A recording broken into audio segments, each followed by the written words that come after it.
Wake it up, wake it up, wake it up. You already know. You already know it's Diesel Talk. Come on, man. We walking the walk, man. And we talking the motherfucking talk always. You know what I'm saying? We're going to stay pushing that. You know what I'm saying? The headliner, Stone Diesel, straight up. Hey, a lot of people been, you know, in the comments asking, man, break someone, tell some of those prison stories, tell some of those prison stories. You know what I'm saying? And, you know, that shit can go on and on and on and on and on and on and on.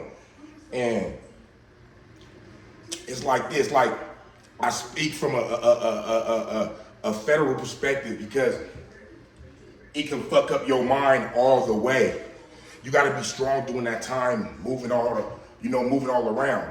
But at the end of the day, it's what you make it in the penitentiary.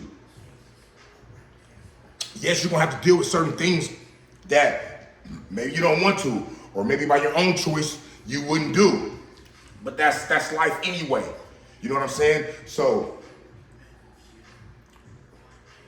I had to get them 10 years because I was on a crash course. I would have kept on selling drugs and selling drugs and selling drugs. I was loving the life. It was making me feel good. Every day I was feeling good. It was, you know, you got your ups and downs, but you loving the overall. I wasn't slowing down. I wasn't even thinking about it. So when I went to prison for them 10 years, I kept on asking myself, what the fuck you gonna do when you get out? What you gonna do when you get out? Because you gotta think, if you were fortunate to have that chance, you know what I'm saying, to where I had 10 years, you know what I'm saying? Motherfuckers, you know, around me, they had big football numbers. This is the feds, niggas never getting out. But just because I'm getting out don't mean, nigga, I'm not gonna fuck up again. Because listen, I knew niggas that hit banks 2 weeks after they got out that motherfucker, boom, on the run, gone, served 15 years. Shit bombing. I seen it. So now I gotta think about, I didn't know what I was gonna do with myself.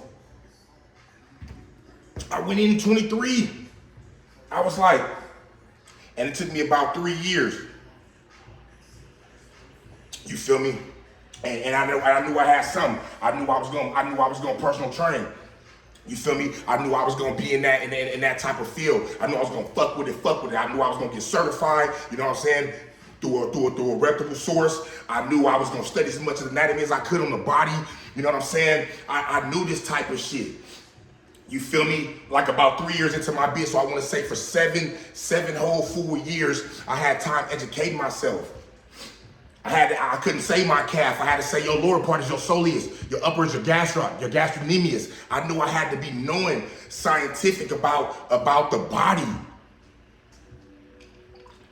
So I wrapped myself up in this. This is where I said, okay, I'm a personal trainer. You know what I'm saying? I'm a move around personal training. This is what I'm gonna dedicate myself to. So see, I studied and that's what I'm saying. I was on a crash course. So I need to sit down for them 10. But everybody, that's what I'm saying. If you're in prison and you're just doing, and because you're doing all the knucklehead shit up in there, you're doing drugs, you hanging out all day bullshit, telling stories. You got niggas just like the streets, remember. But it's just a smaller environment that you can't get away from like that. See, in the world, yeah, you can move around. This is why I love this shit. The world is lovely.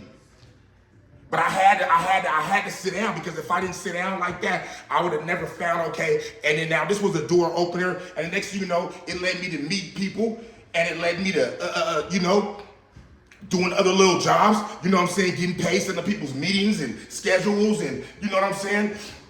So it led me into shit. I'm all on the computer, you know what I'm saying? Setting up Zoom schedules and appointments and shit. I'm like, damn, you feel what I'm saying? Get paid $25 an hour.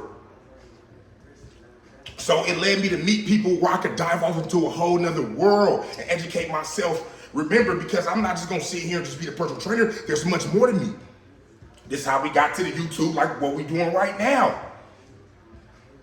I wasn't no meathead walking around just using my muscle and shit. But who does that?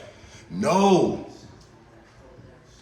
So I'm telling this story about prison because I found myself. Remember I said before, a lot of times when people going in and out the county jail, they don't learn. Cause short little bids, shit's moving fast, it's ups and downs, but it's not really sticking. You ain't got nigga hammered, you ain't got nailed. You feel what I'm saying? No. When they sat me down like that, and then everybody in the motherfucking unit, all these crazy niggas, you seeing all this shit going on, and these niggas got numbers where it's like, damn, man, you know what I'm saying? You gotta get in the world and don't play. See, that's what I'm saying. So, if you gonna mature, then it's like, what I'm gonna do when I'm gonna get out?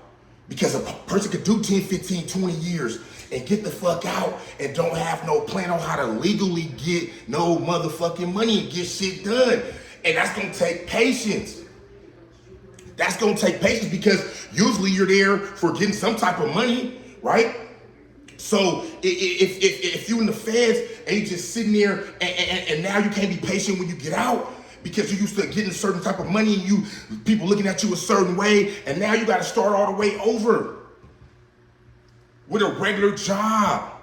But you gotta be patient because you gotta know that you more than that. See, it's all up to you. So this is what the situation, this is what type of shit it did for me. I don't know what it did for you or for whoever. It might have did some other shit. I'm only gonna explain my story. Straight up. It did that for me. Did I get in this shit? Hell yeah. But I wasn't no dummy up in there. I wasn't getting myself involved in nigga hanging with suckers and busters and niggas that gossip. And I stood on my word and my own. Because you got what your homies is saying always. But you gotta go, sometimes you gotta go by what you, how you feel. And if you know you've been moving right and you moving with that good, superior, confident energy, you know what I'm saying? Then yeah, you know what I'm saying? You gonna let God guide you and do what it do. You feel me? Yeah. And hopefully you make it through, you know what I'm saying? But that's how it goes down. So I learned myself up in there. I learned what I could do. Because you're always engaging in motherfuckers that's trying to swindle, that's trying to maneuver, that's trying to lie. You hearing all type of stories. You have to be able to process shit like this. Unless you're gonna be just one of the homies just, you know what I'm saying, stupid motherfuckers. Yeah, they got the stupid cliques within the homie. You know what I'm saying? All that shit. They got stupid niggas. You feel me? You hang with them, you're gonna be in and out the hole on some dumb shit. You know what I'm saying? And all that. So then you have to make it through the bid. You gotta make it through the bid.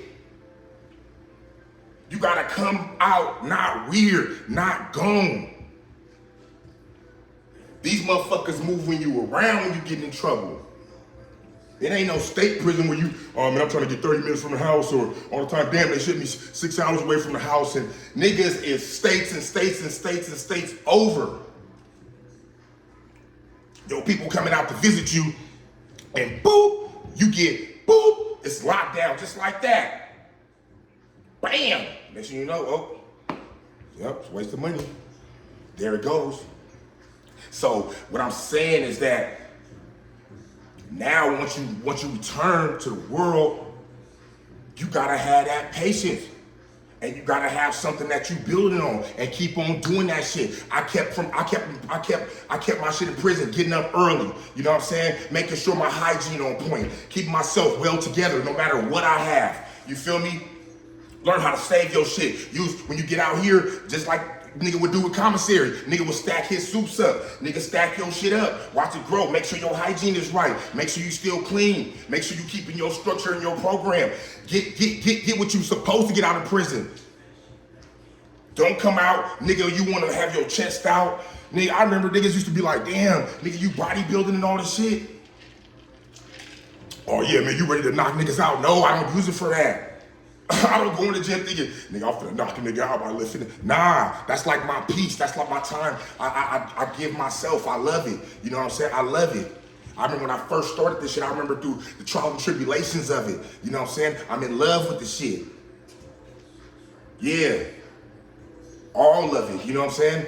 I could take 2-3 days off and then hop right back in my program. I remember being scared to even take, nigga, the couple days off a week because I was so dedicated and gone. But you gotta watch that too. That's in a whole nother story. You know what I'm saying? With prison, man, it's you know, yeah, I'm gonna break down some of the stories, you know what I'm saying, for y'all and shit that, you know what I'm saying, so you can learn from some of the stories that I tell. Boy, because you got the knuckleheads up in there. But you got niggas with some good game too. You got niggas with some good game too. You got mind readers in there. Oh my mama. You feel me? It's Diesel Talk, yeah, and I'm one of them.